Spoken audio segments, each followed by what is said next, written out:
მოგესალმებით ძვირფასო რადიო მსმენელებო, ეთერშია შუადღის პოლიტიკა, რადიო სივრცის ეთერში FM 98-სა და 5-ზე. მაუწყებლობთ გაზაფხულის ქუჩის სტუდიიდან, მე გახლავართ გურამ ნიკოლაშვილი. დღეს ორშაბათია, 5 მაისი და ვაგრძელებთ შუადღის პოლიტიკის მეორე სეზონს. 14 საათი და 10 წუთია თბილისის დროით და შუადღის პოლიტიკის მეორე სეზონის ფოკუსში მოქცეულია მე-11 მოწვევის პარლამენტი და საკანონმდებლო ორგანოში წარმართული საქმიანობა და დღევანდელ თემად უბრალოდ ავარჩიეთ ჩვენ ცოტა ისეთი საერთაშორისო ასპექტი, იმიტომ რომ ქვეყნის გარეთ მიმდინარე მოვლენები ძალიან დიდ ეკოს პოვებს ქვეყნის შიგნით და აქვს პოლიტიკურ პროცესზე ზემოქმედება. სწორედ ამიტომ ჩვენ მოვიწვიეთ სტუმრად საქართველოსა და მსოფლიოში მიმდინარე ცვლილებებზე სალაპარაკოთ გია აბაშიძე, ანალიტიკოსი, საერთაშორისო ურთიერთობის სპეციალისტი და მნიშვნელოვანია რომ სწორად გვესმოდეს ჩვენ როგორ ხდება იმ პოლიტიკის განვითარება, რომელიც ბოლო პერიოდში სერიოზული რყევებით ხასიათდება.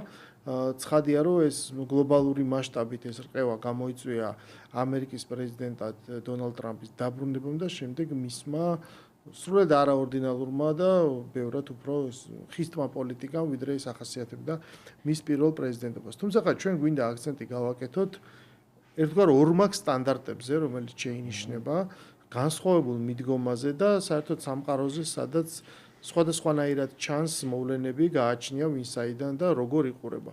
და ეს მაისის დღეებში კიდევ ერთხელ აქტუალური ხდება ხოლმე, იმიტომ რომ ერთ-ერთი მნიშვნელოვანი საკითხი, რაზეც ყოველ მაისს არის ხოლმე რაღაც დებატი და ეს ერთგვარად იზომება ამითი საზოგადოების განწყობა, ეს არის მეორე მსოფლიო ომი.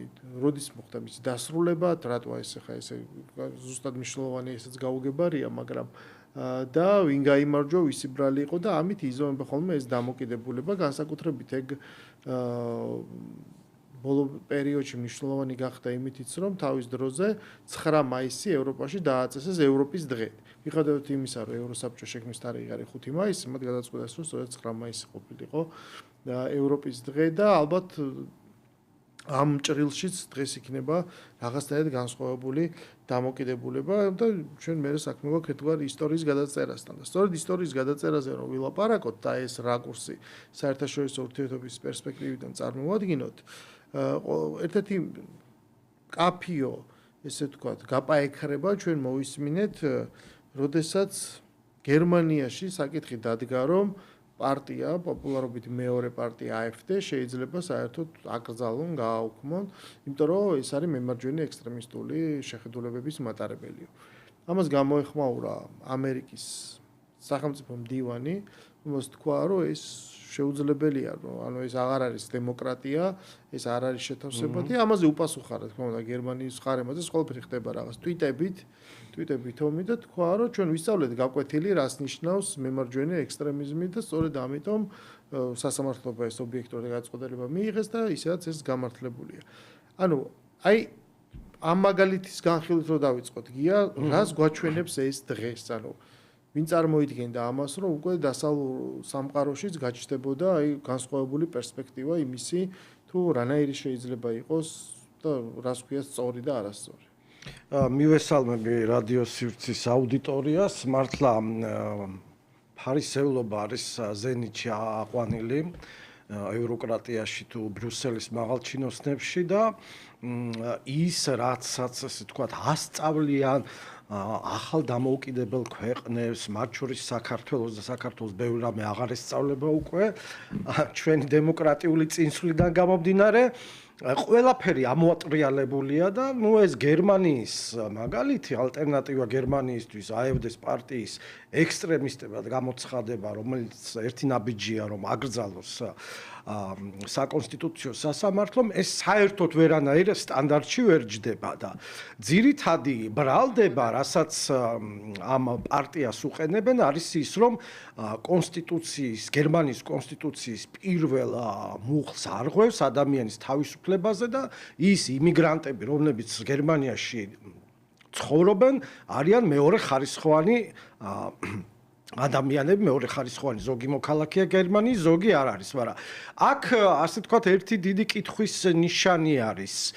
ექსტრემიზმი რა არის? საკუთარი ქვეყნის დაცვა, თქვათ მიგრანტებისგან, ანუ გერმანელების ინტერესების, ასე თქვათ, პრიორიტეტულად გამოცხადება ეს ექსტრემიზმია, მაშინ ტრამპი ზე ექსტრემისტი ყოფილა, ხო? იმიტომ რომ ამერიკა უწინარეს ყოვლისა, შევქნათ, გავხადოთ ამერიკა კლავდიადი და ასე შემდეგ, იმიტომ რომ ეს მოწოდებები, ეს ლოზუნგები არა მხოლოდ ამერიკაში გაისმის, ეს იტალიაშიც გაისმის, უნგრეთში გაისმის და გაისმის, გერმანიაში, აგერ რუმინეთშიც უკვე პირველი ტურამდე და პირველი ტურის შემდეგაც გაისმის. ამიტომ აქ ამ ორმაგი სტანდარტი კი არა, შეიძლება მრავალ სტანდარტიან მიდგომასთან გვაქვს საქმე, რასაც ქვია ფარისევლობა, ფლიდობა და უტყვი მორჩილება იმ ნეოლიბერალური წესრიგისა, რაც მომდინარეობს ბრიუსელიდან და ეხლა რას ამბობენ თქვა ეს გერმანიის თუ სხვა ევროპული ქვეყნების მემარჯვენე ძალები, მათთვის თავარი არის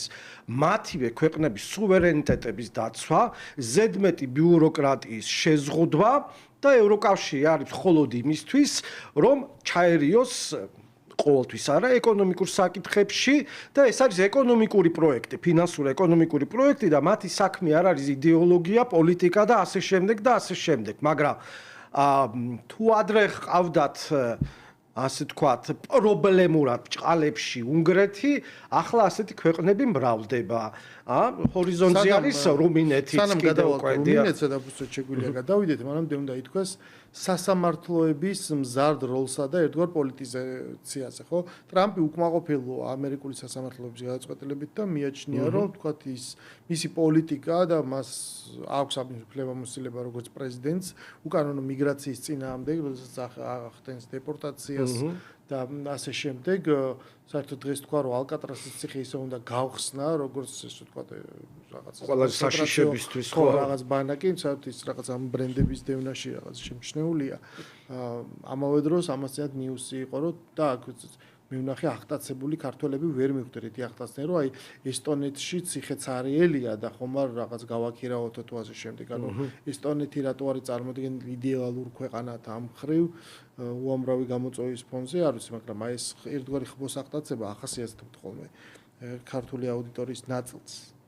და იქ პირიქით იქ ხდება ალკატრასის ციხის გახსნა, ეს რაღაც საკონცენტრაციო ბანაკი, ეს იმ რაღაცა ერთგვარი სკანდალების ფონზე, როდესაც ეხა ათასობით ადამიანი რო გაასახლეს, იქ მოყვა იქ ვიღაცა ისეთის, რომელსაც შეიძლება პირდაპირ შეხება არ ქონია და მას სერიოზული სკანდალი მოყვა. და სასამართლოები, რომლებიც ამ რაღაც მის გადაწყვეტილებებს აფერხებენ, განიხილავენ, განსხვავებული ვერდიქტი გამოაქვთ, ტრამპი ამით უკმაყოფილოა და შესაბამისად გერმანიის მთავრობამაც მოიშველია არგუმენტად, რომ ისა ჩვენ სასამართლო იმას ვქენით, რა ქვია, სასამართლომ გადაწყვიტა ესე. და აი სასამართლოს გადაწყვეტილებაზე, როდესაც მიდგება საქმე, აი გვახსენდება რუმინეთი.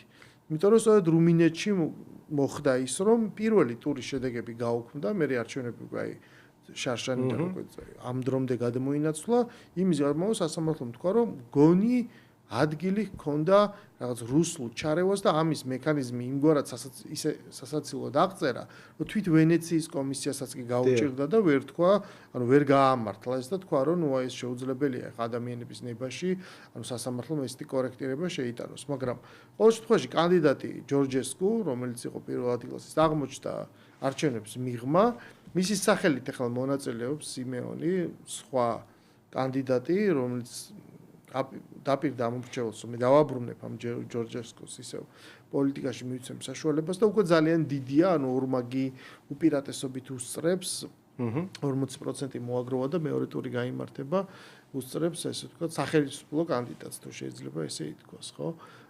აი აქაც გამოჩნდა ეს სასამართლოს როლი და ამ ფაქტის მიმართაც არის არ ვიცი ხა რა დამოკიდებულება და შეფასება იქნება და ცდის თუ არა ისევ ერთგვარად ეს ევრობიუროკრატია ეს გადაწყვეტილება კი არა ეს რაღაც შედეგი შეცვალოს.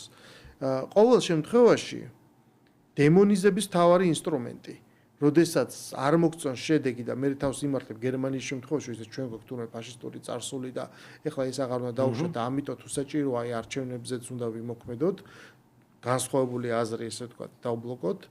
და სხვა შორის ჰიტლერის თავის დროზე არჩევნებით მოვიდა ხელისუფლებაში.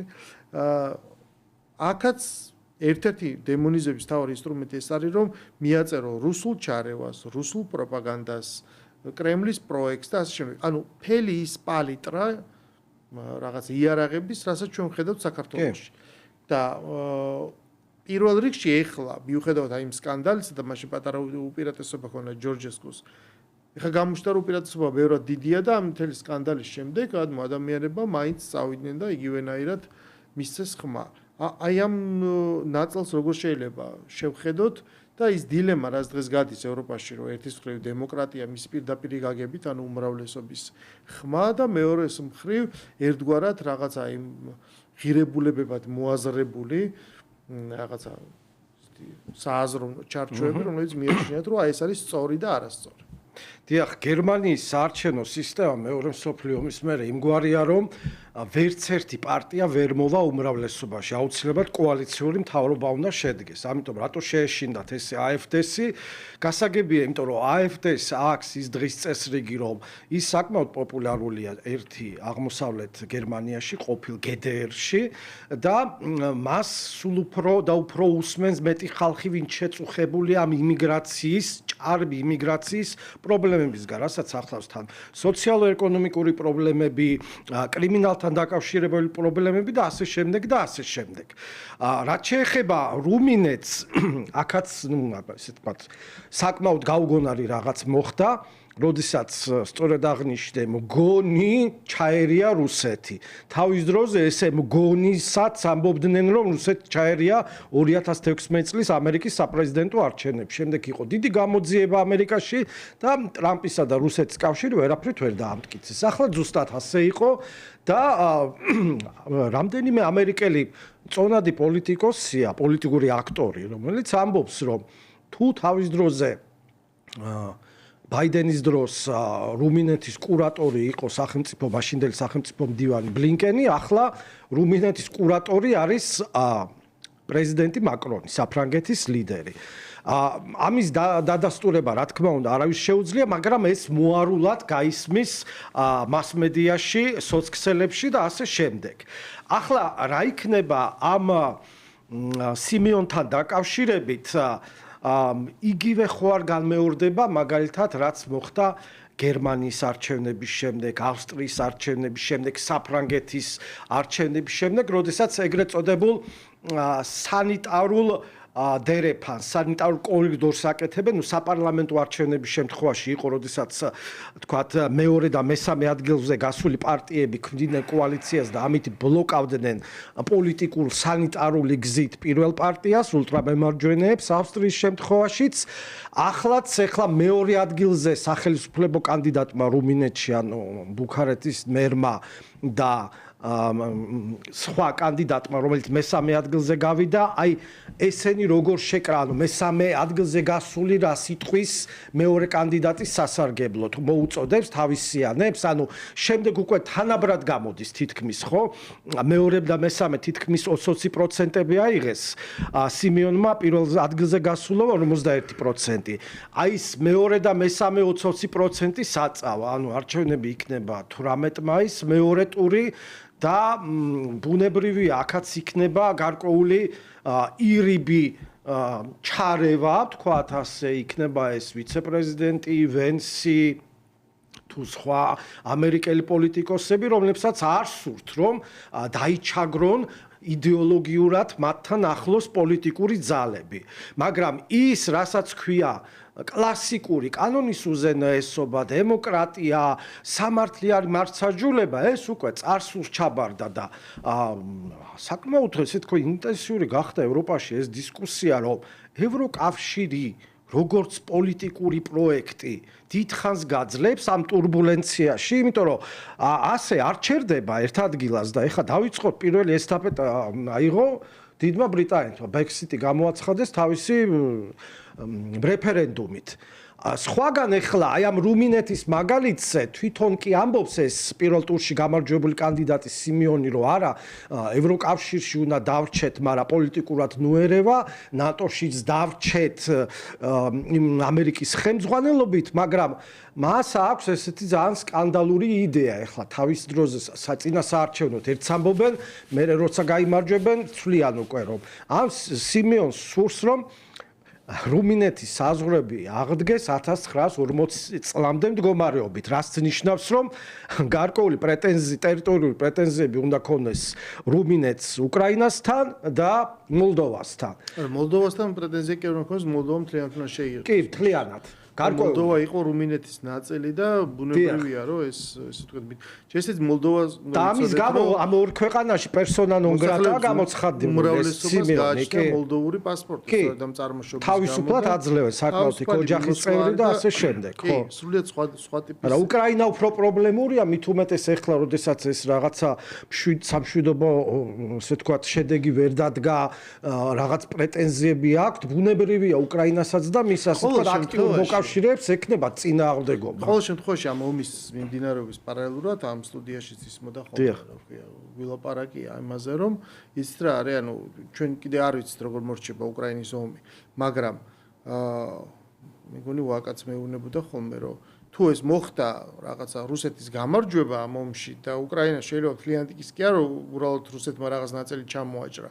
მთლიანად დაიშალოს და როდესაც ლაპარაკია კანდიდატზე, რომელიც უკვე ამ დროს ახმიანებს ეგეთ პოზიციას და შემდეგ იქ ვიცით რომ არსებობს პოლონეთი და ძალიან პოლონური ტერიტორიები რომლებიც აქვს გარკვეული ესე თქვა ანუ ეს სერიოზულ პრობლემას უქმნის იმას, იმიტომ რომ მე ჩვენ შეიძლება მივიღოთ იმ მოდელით რაღაც ადგილობრივი რეფერენდუმები, მოთხოვნები და საერთოდ ამ რუკიცულება. ანუ საფრანგეთი და გერმანია დღეს არის ის ორი მთავარი ქვეყანა, რომელთა კავშირზეც დგას ევროკავშირი და მათ ასე ვთქვათ პოლიტიკურ ქორწინებაზე, ხო? ამ რაღაცა ორი ბანკის CEO მერცი და მაკრონი ერთგვარად მართავენ, მაკრონი, ხო, მერცი და მაკრონი, რაღაცა მართავენ აი ამ დუეტს მას შემდეგ რაც თითქოს ბრიტანეთი გავიდა, მაგრამ აღმოჩნდა რომ ბრიტანული ინტერესები კიდევ უფრო მეტია. აღმოჩნდა რომ ევროპის ინტერესი იმისათვის რომ თქვათ ომი ჩვენ ნახეთ პრეზიდენტ ტრამპის 100 დღიანი აი ესეთი სერიოზული ძალისხმევა რომ იქნებ რამენაირად ომი გაეჭერებინა. აღმოჩნდა რომ ესე მარტივად არ გახდება, თუმცა მან მაინც მოახერხა რომ აი რაღაც ქაღალდი ზელენსკის გამოსტყვა და პირობები შეცვალა. თუმცა გახადა უფრო კაბალური და ბევრად დაამძიმა უკრაინის მდგომარეობა, ხო? ანუ უფასო ფული ბჭყალებში უფასო არც იყო, მაგრამ არა კიდე უფრო ფასიანი გახდა ესე ვთქვათ, ხო? ნებისმიერი დაახარჯული დოლარი ამ ომში ამერიკის მხრიდან იქნება ვალი უკრაინის და ჩაითვლება როგორც ინვესტიცია იმ რაღაც ერთობლივ ფონდში. უნდა ამოიღონ ადრე თუ გვიან. რაღაცნაირად შექმნია. ბრიტანეთშიც არ არის საქმე კარგად, იმიტომ რომ იქაც ეს ფარაჯის პარტია დაწინაურდა ხა ადგილობრივ არჩევნებში. ანუ ეს ცვლილებები თითქოს ყველგან ყველაფერზე აისახება. გერმანია უკვე თქვი რომ არის ძალიან მოწყვლადი, იმიტომ რომ კოალიციურია და ხშირად დგება ეს კრიზისი და ნებისმიერ დროს შეიძლება შეიცვალოს ძალთა ბალანსი. 2 წელიწადში იქნება საფრანგეთის პრეზიდენტის არჩევნები და იქაც უკვე იწყებენ დაწინაურებას ესეთი სხვა არალეპენისეული რაღაც მემარჯვენე ლიდერები და პარტიები. და აი ამ ფონზე, ეხა ეს რაღაც ამხელა შესავალი რატო გავაკეთეთ. ამ ფონზე ჩვენ ვისმენთ აი მართლა აი თითქოს ცივი ომის დროინდელი იმით ინსტრუქციით კრიტიკას საქართველოს მიმართ, საქართველოს ინტერესების მიმართ, მისდამი დამოკიდებულებას, რაღაცა ჭკუის სწავლებას და დარიგებას, რომ აქ რაღაცა თითქოს დემოკრატია ისეთი აღარ არის, გზას გადაუხვიეთ და არსებობს კიდე რაღაც საოცარი აღტაცება იმ ყბადაღებული მეგობარი აქტის მიმართ, რომელსაც დიდი რუდუნებით ელიან და რომელიც აი რომელიც ამ ფორმით მიიღონ რა შეცვლის ვერ ხვდები, მაგრამ თითქოს აი იქ არის რაღაცა ეს ხსნა. ანუ ჩვენ ვხედავთ ამ ქვეყნებს შორის ურთიერთობას და ვხედავთ დამოკიდებულებას საქართველოს მიმართ.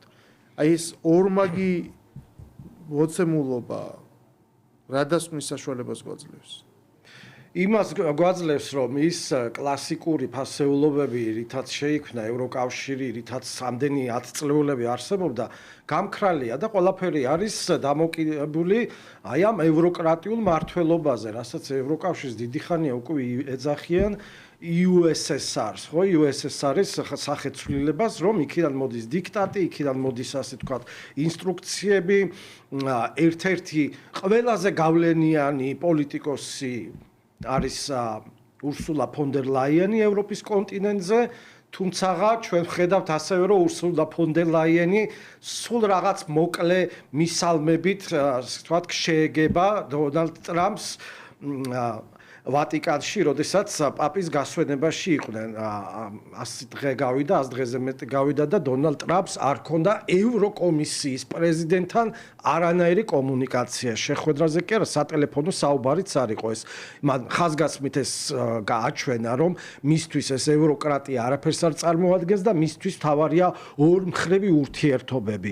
აი სწორედ აქაც ვხედავთ ჩვენ, რომ ოფიციალურ თბილისს აქვს ის, რომ მანაც განამტკიცოს ორმხრივი ურთიერთობები სხვადასხვა ქვეყნებთან.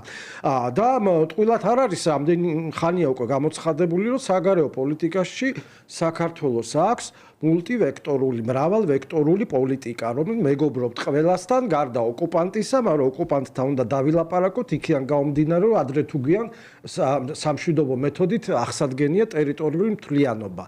მაგრამ აი ამ ევროკავშირში უკვე შიდა მოძრაობები რომ მიდის, რომ ის ვიღაცას გაებუტა, ის ვიღაცას არ ელაპარაკება, რაღაც პატარა ბლოკები იქნება, კიდევ აი ეს პატრიოტები ევროპისთვის არის ესეთი პოლიტიკური ძალა, რომელიც ცნობილი ასე თქვათ მემარჯვენე ლიდერები არიან მასში გაერთიანებული, ლეპენი, სალვინი, ორბანი და სხვადასხვა ასე თქვათ პოლიტიკური ლიდერები აღმოსავლეთ ევროპიდან თუ სხვადასხვა ქვეყნებიდან.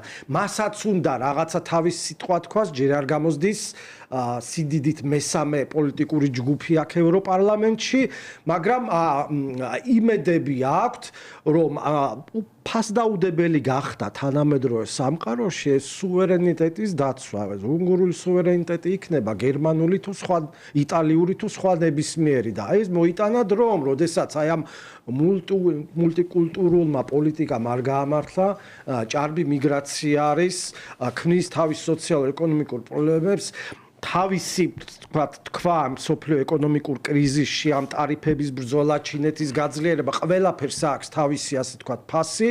ევროპაში ვერ ხდება ეკონომიკური წინსვლა იმ ტემპით, რაც სურთ მათ ხელმძღვანელებს და ეს ყველაფერი ერთობლიობაში აჩვენებს, რომ იქნებ ასე თქვათ ამ USSR-ი დავასუსტოთ. ჯერ ამისი პოტენციალი ნამდვილად არ აქვს ცალკეულ სხვადასხვა ქვეყნებს, მაგრამ ეს საგარეო პოლიტიკაშიც ჩანს. აი მეგობარი აქტი ახსენეთ და ამერიკიდან განსხვავებით თქვათ ევროკავშირში ერთიანობა ხო არ არის რომ სანქციები დაუწესონ საქართველოს. ანუ იგი რამდენიმე ქვეყანა, მარტო უნგრეთი კი არ არის იქ და იტალია, სხვადასხვა ქვეყნები ეწინააღმდეგებიან და პრაგმატულად უყურებენ რომ საქართველოს რომელიც არის აღმოსავლეთ დასავლეთის დერეფნის ერთ-ერთი მნიშვნელოვანი ჰაბი თუ ცენტრი აუცილებელი ევროპისთვის, ხო?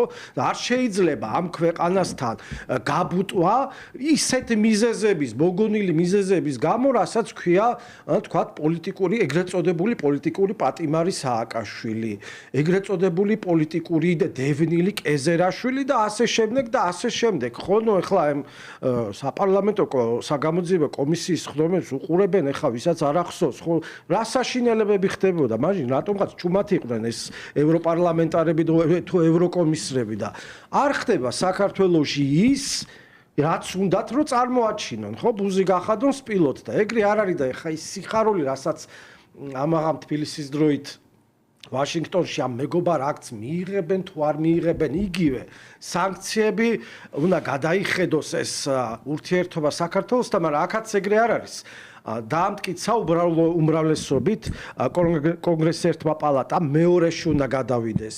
მეორე დაამტკიცებს ორივე ერთნაირ ტექსტს დაამტკიცებს, მაშინ ეს ერთნაირ ტექსტი მიდის თეთრ სახში ოვალურ ოფისში ტრამპის მაგიდაზე. მოაწერს ხელს ტრამპი თუ არა, ესეც არ ვიცით. ანუ აქ სხვადასხვა პროცედურებია. შესაძლოა როცა შენ ჩამოთვალე მიზეზები, რის გამოც შეიძლება საქართველოს ევროპული ქვეყნები ეჩხუბონ, მთავარი არის ის, რომ მათ, ანუ აი ბიოგრაფიით, რაც მათ გააჩნიათ და იგივე რუმინეთის არჩევნები, რასაც აჩვენებს, სრულიად გამოგონილად ყალბად საქართველოს დააბრალეს თუ მხარეაობის არჩევნების გაყალბება. ხო, ვერ დაამტკიცეს ვერანაირად. იმის შემდეგ ვერც ეს დაამტკიცეს, უკანეს ვერ წაიღეს და სადღაც აი ამ შუაში გაიჭებითი გაბუტვის რეჟიმი აქვს. ხო, შესაბამისად, როდესაც შემდეგ ეს აქაური ოპოზიცია პრაქტიკულად მთელ იმედს ამყარებს გარე ლეგიტიმაციაზე, რომ აი ხა იქ სადღაც ვიღაც რაღაცას ითქვის და აქ რამე შეიცვლება, ხო?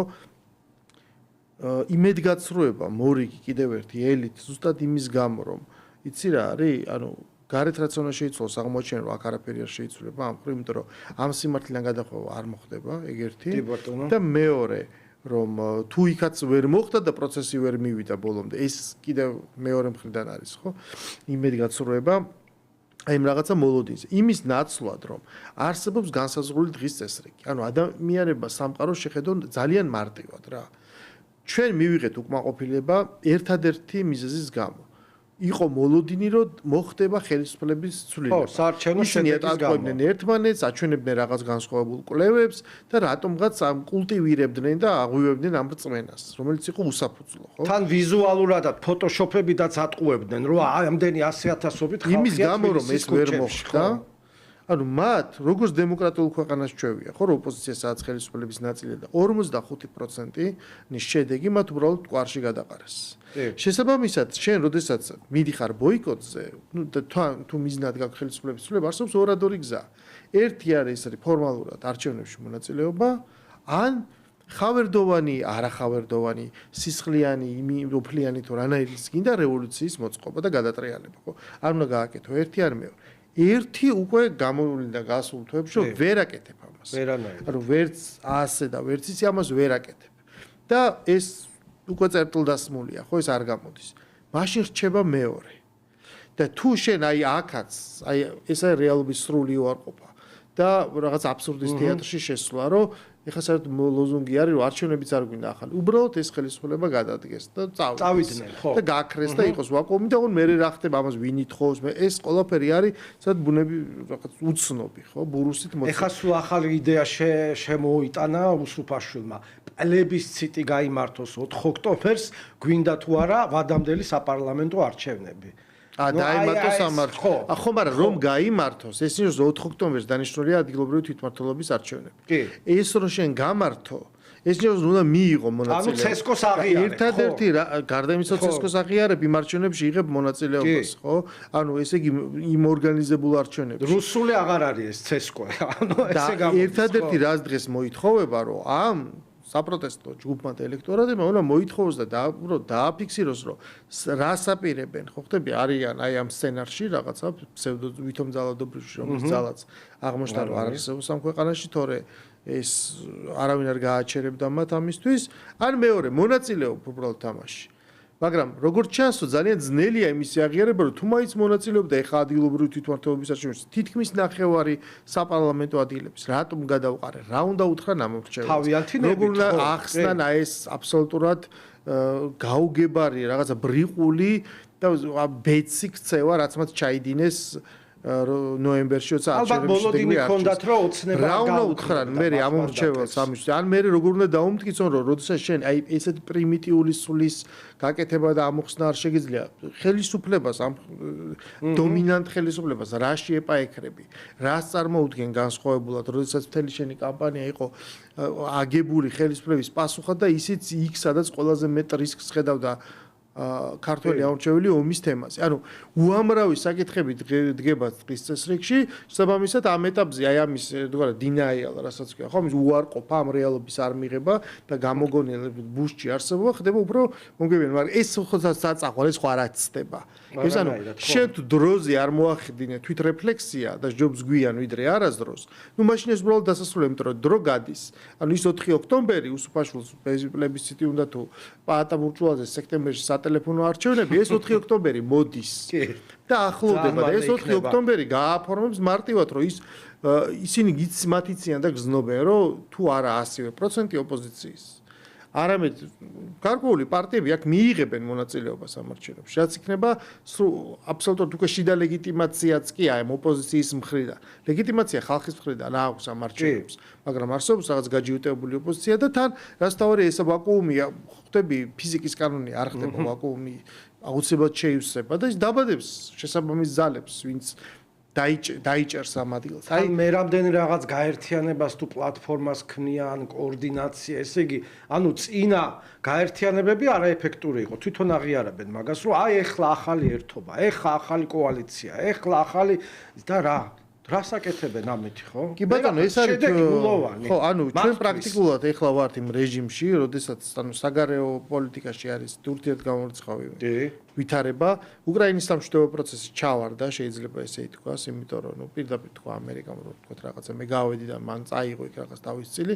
ხვალდაგეს შეიძლება გაგრძელდეს, მაგრამ ამერიკის დღევანდელი პოზიციით, იმიტომ რომ იქ დღეში სამჯერ იცვლება პოზიცია, როგორც ჩანს, რომ ამერიკის პოზიციით არის ესე ჩვენ ყოველთვის პროაქტიულები არ ვიქნებით, ამის არ ვირბენთ სოფლიოში რომ რაღაცა მოხდეს. ეს ნიშნავს რომ ომი ისევ ძველებურად გრძელდება. მე რომ გადავხედე პროფილს რომ ხან ფულს აძლევენ იარაღისთვის თუ რა დახმარებას უწევენ, ეს ყველაფერი არის ძირითადად ლაპარაკი არის ჰაერსაწინააღმდეგო თავდაცვის სისტემებზე. საერთოდ ვერ ვნახე ის იარაღი, რომელსაც ესე მასობრივად აძლევენ, რომელიც იქნება მოიერიშე, სადაც ლაპარაკია, რომ თქვა უკრაინა ან რაღაც შეტევაზე უნდა გადავიდეს, ან ტერიტორიები გაათავისუფლოს.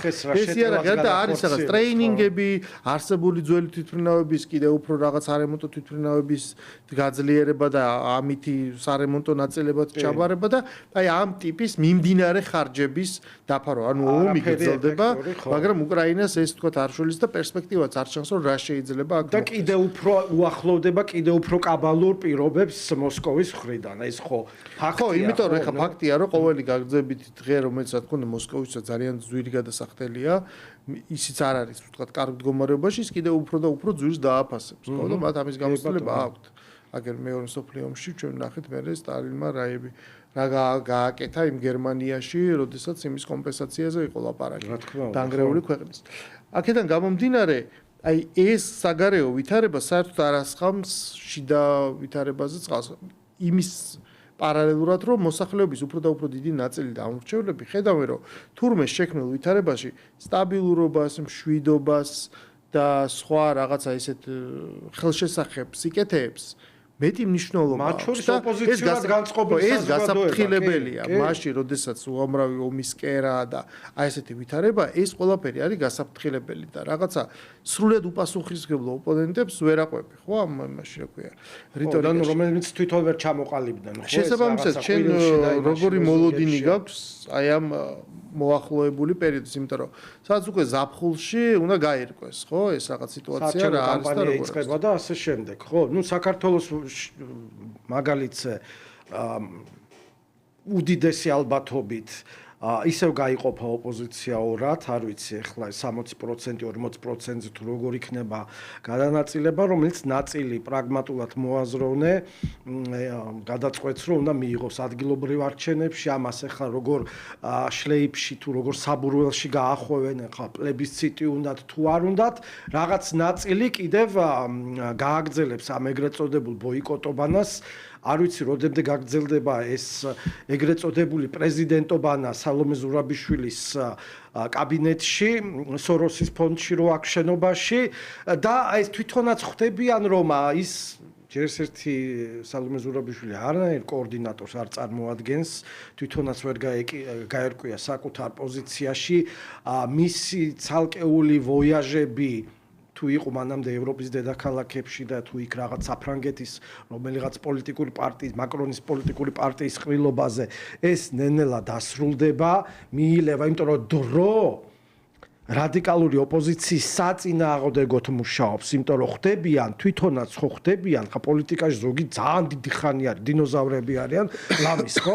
თვითონაც ხო ხვდებიან, რომ არ შველის ეს არც სანქციებია რეალური, არც რაღაცა გაბუტვებია ჩვეულებრივად მაღალჩინოსნები, თბილისის ოფიციალურ თბილისის მაღალჩინოსნები ხვდებიან დასავლეთ კოლეგებს, ვიზიტებია, ეუთო, ევროპის საბჭო, ასე შემდეგ და ასე შემდეგ. ასე რომ ეს ბოიკოტობანა მიილევა და ნუ ეხა მოახლესი ისტორიადანაც ვიცით ხო რაღაცა სახეს შენარჩუნებით თუ სახის შეუნარჩუნებლად ხოლმე გადადიან ახალ რელსებზე და ამის ერთ-ერთი ასე თქვათ მიმანიშნებელი იყო ახლახან ევროკომისარ კოსის განცხადება რომ რაღაც მაღალ დონეზე არა მაგრამ რაღაც ქვედა დონეზე მოგვიწევს დალაპარაკება ისედაც უწევთ დალაპარაკება უბრალოდ ამის აღიარება მოუწევთ რომ თქვათ იქ პოლიტიკურად არ გველაპარაკებიან მაგრამ სამხედრო საფრთხების თვალსაზრისით გველაპარაკებიან რაღაც საერთაშორისო ფორუმებზე ვართ არ ვართ ნუ ეს არასერიოზულია ხო ან აკეთებენ ხისტად და სწორხაზოვნად ან ეს რაღაცა კვაზი ბოიკოტი თუ სანქციობანა თავადაც ხედავენ რომ არ იმუშავებს და ადრე თუ გვიან მოუწევთ საქართველოს გავიმეორებ რომელიც არის ჰაბი სამხრეთ კავკასიაში აღმოსავლეთ დასავლეთ დერფნის და კარგად თქვა ამ თვის დასაწყისში ჩვენმა ერთ-ერთმა სტრატეგიულმა პარტნიორმა პრეზიდენტმა ალიევმა რომ საქართველოს გავლით მე დაახლოებით 12 ქვეყანას ვაწვდი ჩემს რესურსებს და საქართველოს ამოშლა აქედან ძალიან არასერიოზული და უსამართლო ამბავია ასე რომ ეკონომიკა და ფინანსებს იქნება რა თქმა უნდა გადამწყვეტი მნიშვნელობა ეგ ერთი მაგრამ არ ვაკნინებ არანაირად იმ სამართლიანობას რომელიც არის მართველი პარტიის მხარეს და მის მხარდამჭერების არაფერი არ გაყალბებულა აქამდე რით ვერ დაამტკიცეთ ეს გამოჟონილი თუ გამოღვენთილი ასე თქვა მასობრივი გაყალბება ხო საინტერესოა იმიტომ რომ კაია კალასი იყო ჩასული დიდი რაღაცა დიდი რამბებით ეს სადღაც მოისმინე ესეთი აქცენტი რომ იმ დროს როდესაც მაგალითად სომხეთში აღინიშნება გენოციდის დღე და შენ რაღაცა თან თითქოს აღიარებ ამ რაღაცა სომხური ის გაქვს სოლიდარობა და ამ დღეს მე მიდიხარ იქ ბაქოში და ეს რაღაცა მეტყველებს ამ განსხვავებულ დამოკიდებულებაზე და ნუ სრულიად ავტორიტარული აზერბაიჯანი თუმე იმსახურებს კომპლიმენტებს და საქართველოს რომელიც გაცხადებული აქვს ანუ ის წინააღმდეგობას რაც საკითხი იწვევს ხო და რომ ყველაფერი შეცვალა რუსეთთან ომმა საქართველოს მიმართ არის ესეთი განსხვავებული დამოკიდებულება და თუ მეგობრობაზეა ლაპარაკი სწორედ მეგობრული ჟესტი იყო ხო ამერიკის აზერბაიჯანის პრეზიდენტის მხრიდან აი ამის შეხსენება რომ არ შეიძლება საქართველოსთან ესეთი დამოკიდებულება რაც შეეხება შეცვლილ მიდგომებს ეს ძალიან გავდა ესეთ რა კორპორატიულ კლიენტელისტურ დამოკიდებულებას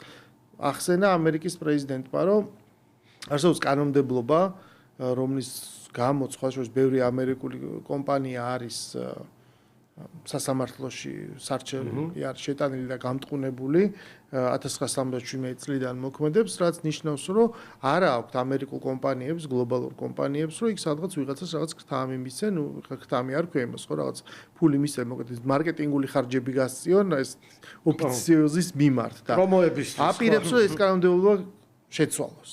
ანუ პრაქტიკულად ჩვენ იმ ფონზე უკვე ანუ ეხლა რატო შევეხე ამ თემას რომ აი აქ თითქოს უკვე მე არ ვიცი ეს ხა რა გაგრძელებას მიიღებს ეს თემა, მაგრამ აქ უკვე გამოჩნდა კონტური ახალი ტიპის დამოკიდებულებების და ახალი ტიპის რბილი ძალის. იმიტომ რომ ის ტრადიციული ცივი ომის დროინდელი მექანიზმები, ხო, მედიაში თუ რაღაც საერთაშორისო დახმარებებში რაც დახურა USAID-ის სახით და მედია სახლის სახით უცებ შეიძლება ჩვენ აღმოვაჩინოთ რაღაც დიდი კომპანიები, რომლებიც წარმოდგენილი არიან სხვადასხვა ქვეყანაში და რომელიც თავისთვის ხარჯავენ სერიოზულ ფულს იმისათვის, რომ რაღაცას მათთვის სასურველი პოლიტიკა გატარდეს, ან რაღაც კანონმდებლობა შეიცვალოს და ასე შემდეგ, ხო?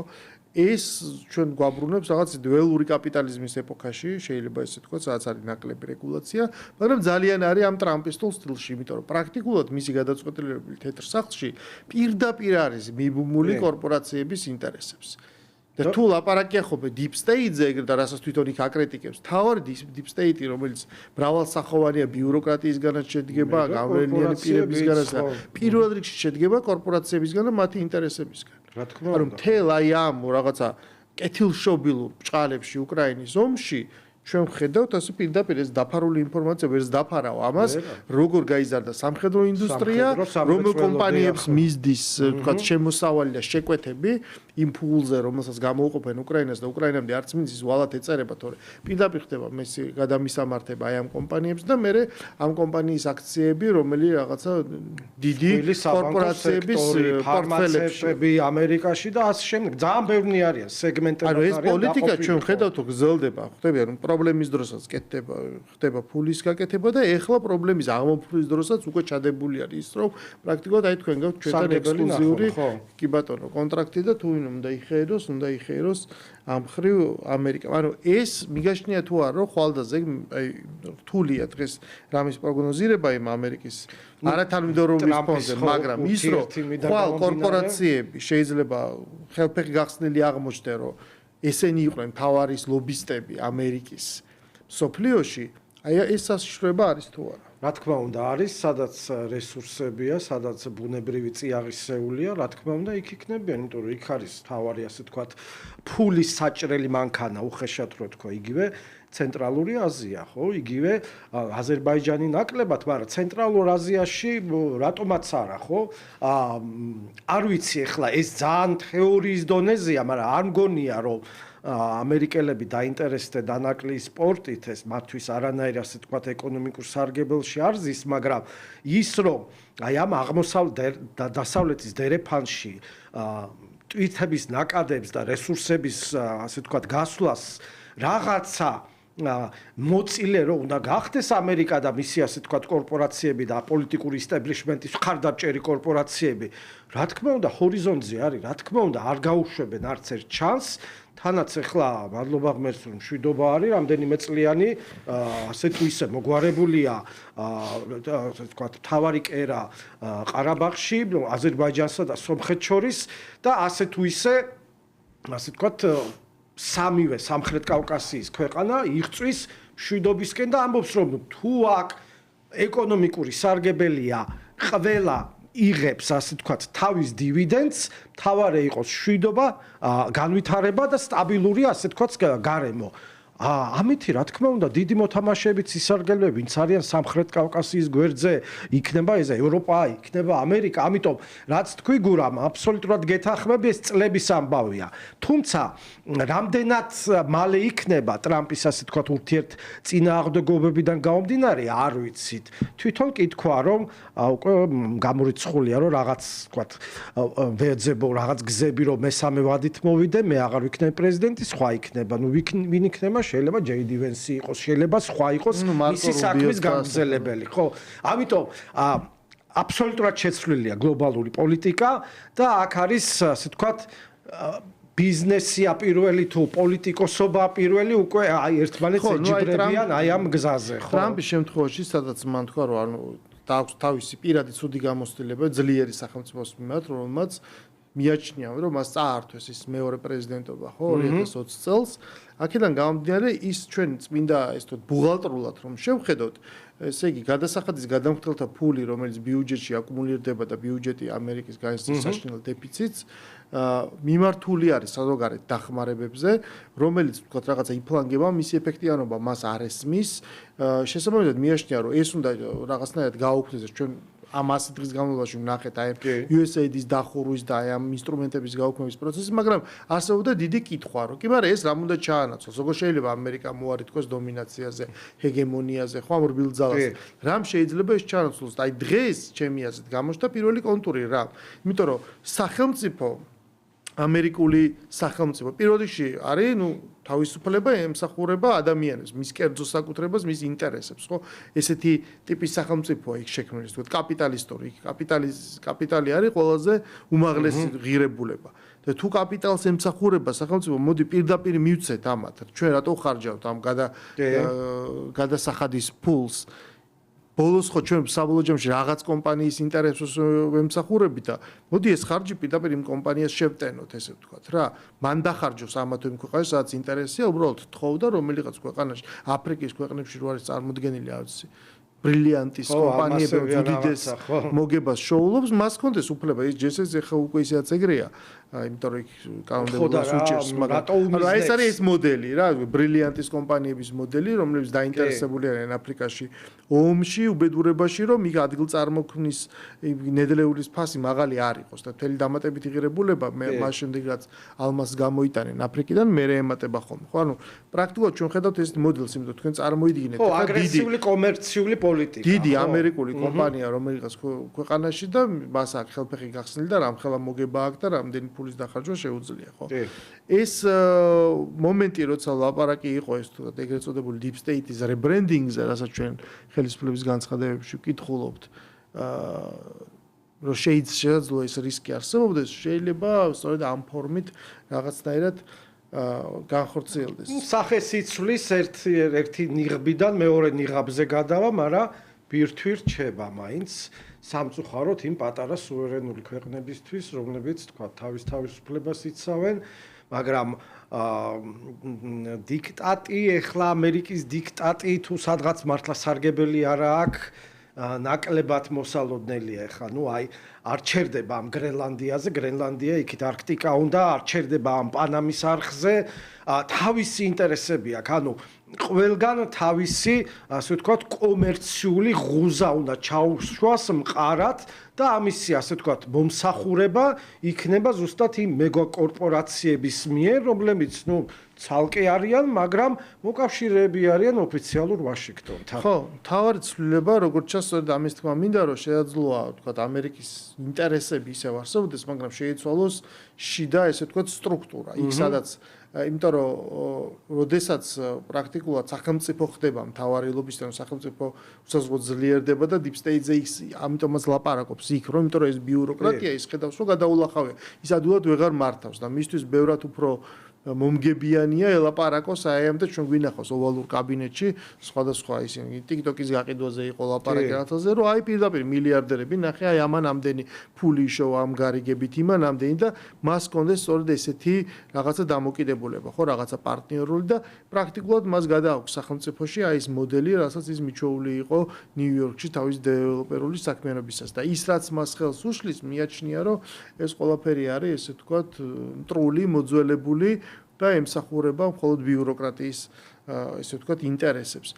და როდესაც ლაპარაკია რომ არა ამერიკა არის ეს შემდგარი ინსტიტუციები ეს ამ ყველაფერს რაღაცნაირად გააუძლებს და მოახერხებს არა რომ უკითხულობ პუბლიკაციებს ხვდები რომ ეს ერთმნიშვნელოვნად არ არის საქმე და ფაქტია რომ ჩვენ ეს ერთგვარი გარდაქმნა რაც ამერიკაში მიმდინარეობს ჩვენ არ ვიცით სადამდე მიგვიყვას ხო საით მინდის ხო საინტერესო იყო გია ყველაფერზე ლაპარაკი ჩვენ დღევანდელი გადაცემა დასრულებულია დაუბრუნდებით ეთერში ხუჩაბაც 9 მაისია მიქითა კვირაში